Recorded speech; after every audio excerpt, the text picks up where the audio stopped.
নমস্কার বন্ধুরা, আমার চ্যানেলে আপনাদের স্বাগত জানাই। আজকে আমি আপনাদের বানিয়ে দেখাবো জন্মাষ্টমীর উপলক্ষে তালের ক্ষীর। তার জন্য আমি একটা গোটা তাল নিয়ে নিয়েছিলাম। তালটাকে এবার খোলা ছাড়িয়ে চেঁচে নেব। এবার তালটাকে চেঁচে রেখে দিয়েছি। এবার এদিকে একটা কড়াতে আমি 1 কাপ দুধ দিয়েছিলাম। দুধটাকে ভালো করে ফুটিয়ে নিয়েছি।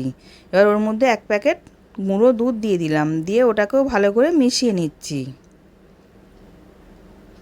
এবার ভালো করে মেশানো হয়ে গেছে। আমি হাফ বাটি তালটাকে দিলাম, দিয়ে ওটাকেও ভালো করে মিশিয়ে নেব।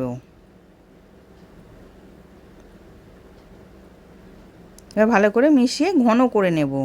এবার ওর মধ্যে আমি 3 চামচ চিনি দিলাম